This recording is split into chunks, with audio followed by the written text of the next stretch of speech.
இப்ப டப்பிங்ன்னு வரும்போது மேக்ஸிமம் மூவிக்கு வந்து நான் என்னோட வாய்ஸ் குடுத்துருவோம். பட் சீரியல்ல வந்து நமக்கு டைம் செட் ஆகாது. ஏன்னா முன்ன மாதிரி இப்ப இல்ல. எந்த டைம்ல கூப்பிடுவாங்க என்னன்னு தெரியாது இல்லையா? ஸோ எனக்கு அது டைம் செட் ஆகாது. அதனால சீரியலுக்கு நான் மேக்ஸிமம் நான் குடுக்கறதில்ல. பட் எனக்கு வந்து ஆஹா கல்யாணம்ல வந்து ஏன்னா இதுக்கு முன்னாடி ஒரு பேட் எக்ஸ்பீரியன்ஸ் இருக்கு. அ அது ஒரு சேனல் நெனைக்கிறேன். ஒரு கம்பீரமான ஒரு போலீஸ் ஆஃபீசர் வந்து ஒரு பெரிய விஷயத்த முடிச்சு, வெற்றி விழால நான் பேசுறேன். எப்படி இருக்கும் என்னோட வாய்ஸ்? நார்மலாவே என் செம்ம வாய்ஸ் வந்து ஸ்ட்ராங்கா போல்டு. இருக்கும்.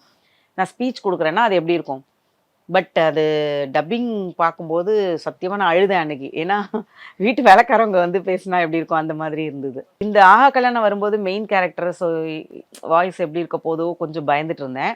ஆ அதுல வந்து அப்படியே என்னோட வாய்ஸ் டிட்டோ அப்படியே அமைஞ்சுச்சு அந்த வாய்ஸ். ரகங்கள் பலவிதம், ஒவ்வொன்றும் உலகத்தரம். தமிழக உற்பத்தியில் உங்கள் அனுஜ் ஸ்டைல்ஸ்.